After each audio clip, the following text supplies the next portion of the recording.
85 से ज्यादा आतंकी जिहादी जेलों से छोड़ दिए गए।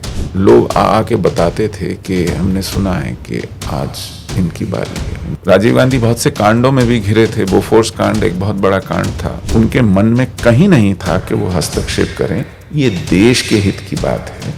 फारूक अब्दुल्ला और राजीव गांधी का एक समझौता हुआ था कि कश्मीर के हालात खराब हैं, वहाँ स्थितियाँ बद से बदतर हो रही हैं, हाथ से निकली जा रही हैं। तो राजीव गांधी ने कहा कि फारूक अब मेरे दोस्त हैं,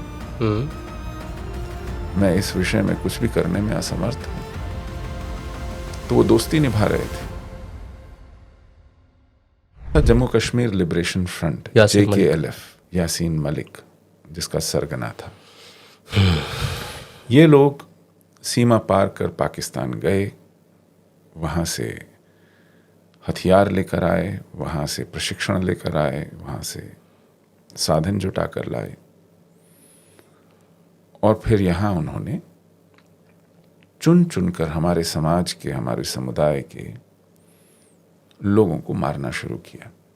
या ऐसा कोई भी व्यक्ति जिसके बारे में संदेह भी था कि वो भारत से, भारतीय व्यवस्था के प्रति निष्ठावान है, भारत से प्यार करता है, वो उनके निशाने पर था।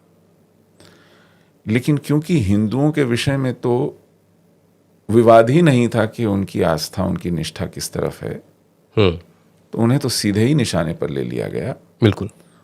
कुछ मुसलमान को भी इस कारण जान से हाथ धोना पड़ा, क्योंकि उनके विषय में ये संदेह था कि वो भारतीय व्यवस्था के हामी हैं और भारत के आंख नाक कान हो सकते हैं, इसलिए उन्हें भी जान से हाथ धोना पड़ा। हाँ, ऐसे कुछ लोग थे।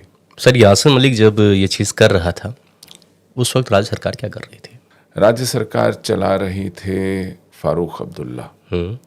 राज्य सरकार गठबंधन की थी, कांग्रेस और नेशनल कॉन्फ्रेंस की, जैसे आज की परिस्थिति, जैसे आज की है। एक आर्टिकल लिखा था इंडिया टुडे में मार्च 1990 में।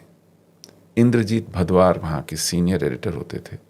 उन्होंने कश्मीर आकर के अपनी स्वयं की पड़ताल की और ये पाया कि जुलाई 1999 और दिसंबर 1999 के बीच 85 से ज्यादा आतंकी जिहादी जेलों से छोड़ दिए गए। ये वो लोग थे जिनको सेना सीमा के आर पार आते जाते पकड़ती थी, हथियारों समेत या बिना हथियार के। और क्योंकि सेना तो मुकदमा चलाती नहीं है, तो सेना पुलिस को सौंप देती थी कि इन पर मुकदमा चलाया जाए। ठीक है। अवैधानिक तरीके से सीमा पार करना, हथियार शस्त्र अस्त्र रखना, तो राज्य सरकार की जिम्मेदारी थी कि इन पर मुकदमे चलें। लेकिन ऐसे 85 से ज्यादा प्रशिक्षण पाए, हथियारों से लैस ये जिहादी जो पाकिस्तान आते जाते थे, उन्हें छोड़ दिया गया। फारूक अब्दुल्ला और राजीव गांधी का एक समझौता हुआ था। फारूक अब्दुल्ला और राजीव गांधी के समझौते के चलते 1986 में नेशनल कॉन्फ्रेंस और कांग्रेस साथ मिलकर चुनाव लड़े थे। ऐसा माना जाता है कि उन चुनावों में कुछ सीटों पर बहुत धांधली हुई थी। अच्छा। और इस गठबंधन को सत्ता में बिठाया गया। राजीव गांधी प्रधानमंत्री बने, ये मुख्यमंत्री बने। एक इंटरव्यू में मैंने सुना कि चीन जाते वक्त फारूक अब्दुल्ला से एक सज्जन ने कहा, शायद वो पत्रकार थे, कि कश्मीर के हालात खराब हैं, वहाँ स्थितियाँ बद से बदतर हो रही हैं, हाथ से निकली जा रही हैं। तो राजीव गांधी ने कहा कि फारूक अब मेरे दोस्त हैं, मैं इस विषय में कुछ भी करने में असमर्थ हूँ। तो वो दोस्ती निभा रहे थे। वो अपने गठबंधन, राजनीतिक गठबंधन और समझौते के चलते देखते हुए भी नजरअंदाज कर रहे थे। सरकारों को सूचना मिल रही थी, क्योंकि हमारा गुप्तचर तंत्र था। अन्य तरीकों से भी फीडबैक आता था, पॉलिटिकल फीडबैक आता था, सोशल फीडबैक आता था। लेकिन उनके मन में कहीं नहीं था कि वो हस्तक्षेप करें। ये देश के हित की बात है, ये किसी राजनीतिक दल के स्वार्थ की या किसी राजनीतिज्ञ के निजी स्वार्थ का प्रश्न नहीं है। ऐसा नहीं किया गया। 2 दिसंबर 1999 को, उस वक्त राजीव गांधी बहुत से कांडों में भी घिरे थे। बोफोर्स कांड एक बहुत बड़ा कांड था। उसके बाद उनकी पार्टी से वीपी सिंह भी टूटे, मुफ्ती मोहम्मद सईद भी टूटे, बहुत से लोग टूट करके उन्होंने जन मोर्चा बनाया और फिर जनता दल बना और एक चुनाव लड़ा गया। 2 दिसंबर को विश्वनाथ प्रताप सिंह के नेतृत्व में एक सरकार बनी दिल्ली में,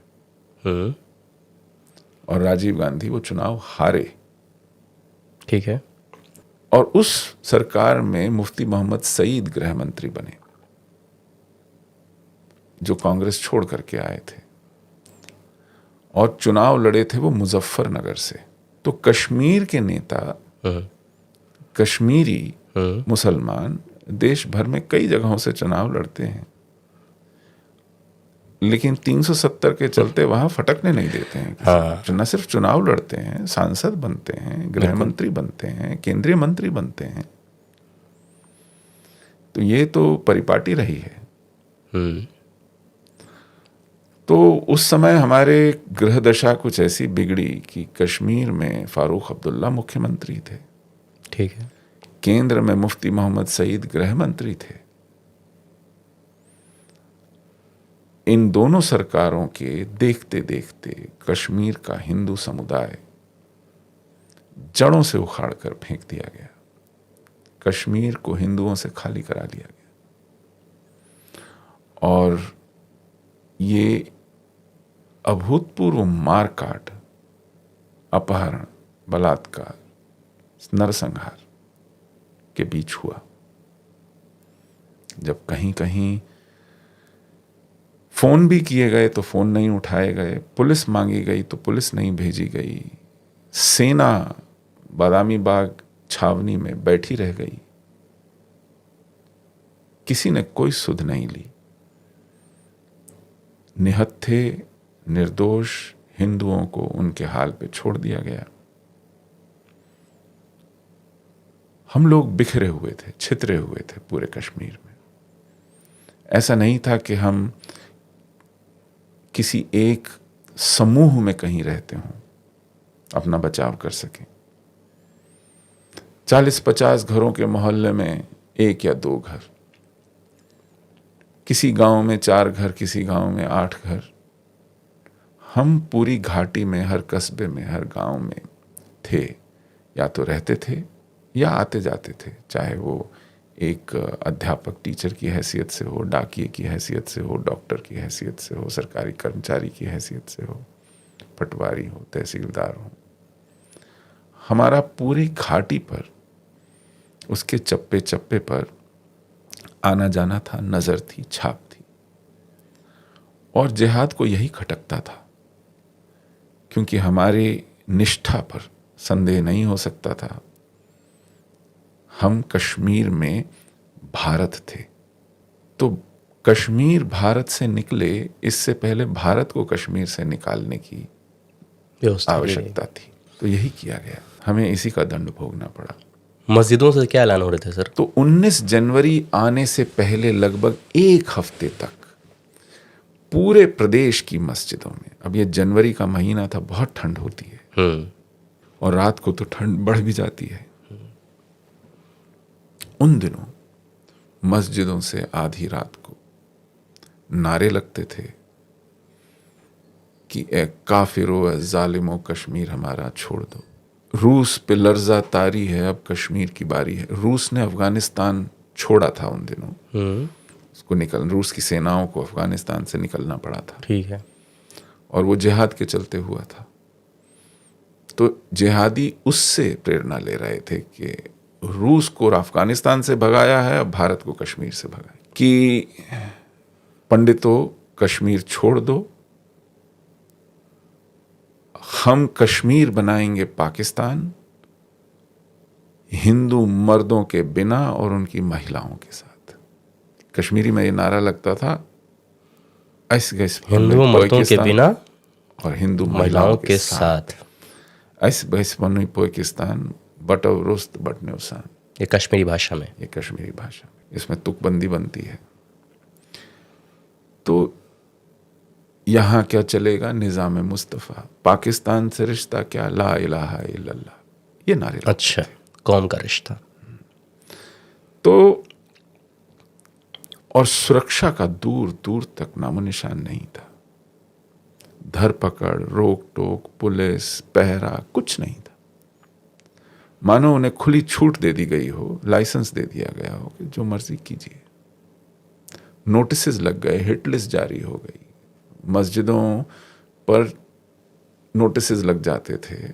लोग आके बताते थे कि हमने सुना है कि आज इनकी बारी है, उनकी बारी है। पड़ोसी आके कहते थे कि भाई थे।